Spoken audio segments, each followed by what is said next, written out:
South Carolina State Athletic Director, Miss Keisha Campbell, wants a few teams to come back to the MEAC.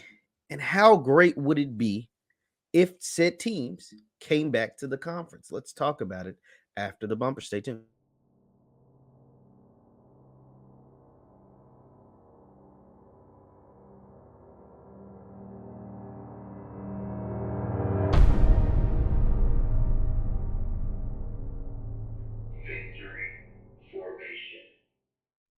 What is going on, everybody? What is going on, everybody? My name is JeffLightsyJr. This is the Victor Formation Sports Show right here on JeffLightsyJr. YouTube, Facebook, and wherever you get your podcasts. Be sure to hit that thumbs up button, like, share, and subscribe. Now, HBCU Game Day. Shout out to the folks at HBCU Game Day. Interviewed South Carolina State Athletic Director Keisha Campbell, Miss Keisha Campbell.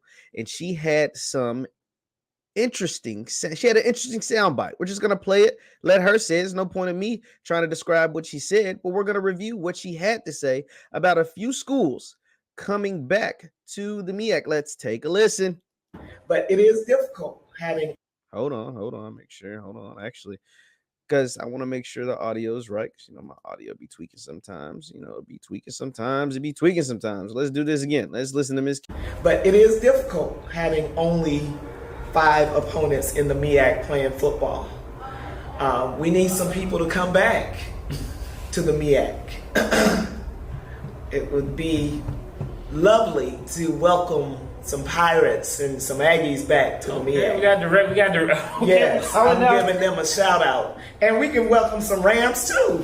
Hey man, we ain't back to the MEAC. Hey man, some Pirates and some Aggies. And for you that don't know at home, she's talking in reference to North Carolina A&T, the Aggies, and Hampton University, the Pirates.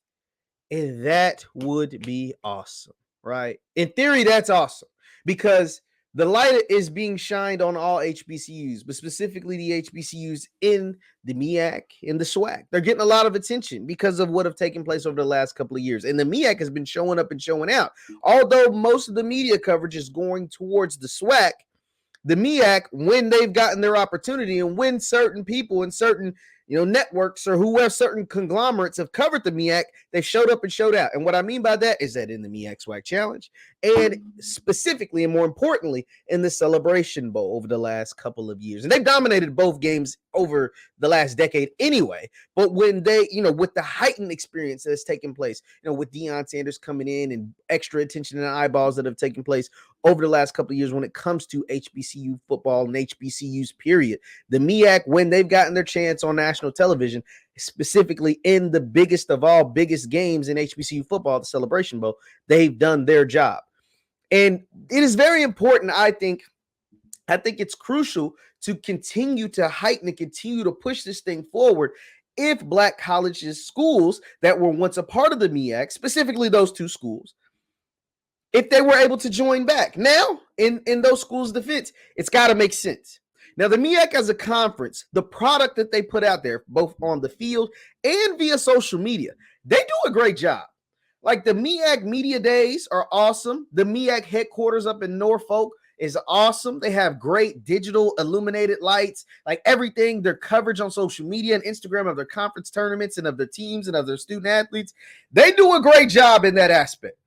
But what they had to continue to do, and the reason why they lost, it wasn't just those 2 schools. They also lost Bethune and FAMU to the SWAC, is they have to make sure they're continuing to bring in the revenue sources. Now, one thing the MEAC does a great job is they hire really, really good coaches.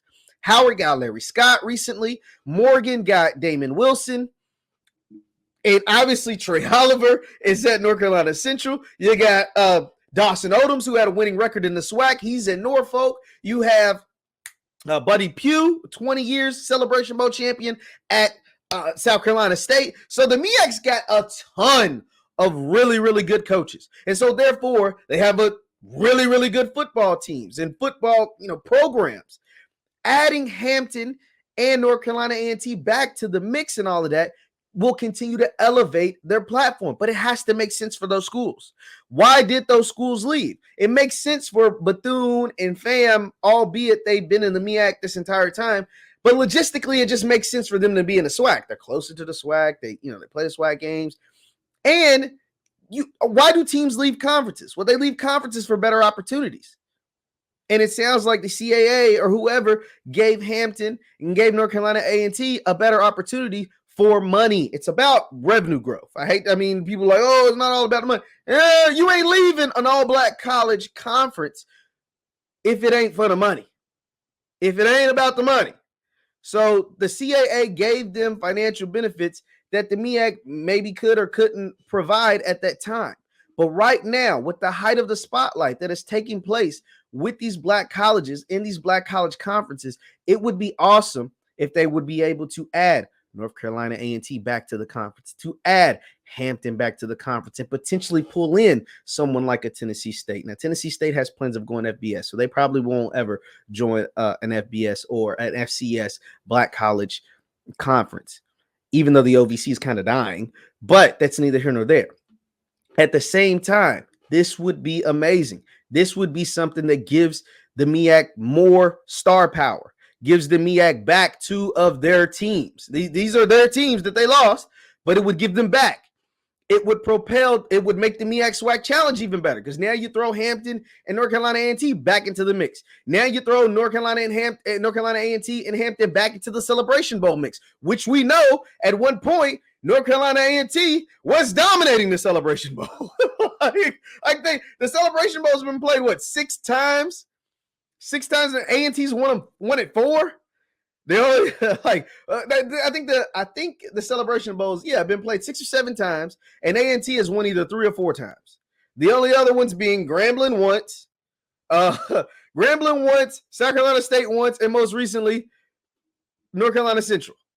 You think adding a team that's won a Celebration Bowl 3 or 4 times back into the Celebration Bowl mix wouldn't get people hyped, wouldn't bring back a certain level of excitement? You don't think an A&T game versus a Central game in the MEAC to determine who's going to win the conference? And then when you add those teams back, you have a chance of getting a conference championship game, which would make it that much better and more revenue. A conference championship game that can be hosted at the number 1 seed, like how the SWAC does it. Like the possibilities are endless. Then that Celebration Bowl tournament becomes even more relevant and even more possible with more teams in the MEAC. I don't know, man. I like this idea a ton. Obviously, she likes it, and there's a lot of logistical things that have to take place, but it is something to think about. It is something to get excited about. It is something that it would be great if it took place, if it happened. It's a big if, but if it happened, boy, oh boy, would this be amazing. Would this continue to propel HBCU sports, specifically HBCU football, in ways that it continues to go forward. We want to continue to push this thing forward, and adding 2 prominent, very, very prominent universities back to a conference that they did really, really well in, back to a conference that they just fit hand in glove, back to a conference that honestly really would love to have them back. It would make all the sense in the world. Leave your thoughts in the comments down below. Would it make sense to you for North Carolina A&T and for Hampton to rejoin the MEAC Conference? My name is JeffLightsYJr. This is the Victory Formation Sports Show right here on JeffLightsYJr, YouTube, Facebook, and wherever you get your podcasts. Be sure to hit that thumbs up button on your way out. Also, you can follow me on Instagram and Twitter at JLightsy7. That is Instagram and Twitter at JLightsy7. Thank you guys for tuning in. Hit that thumbs up button on your way out. See you next time. Peace.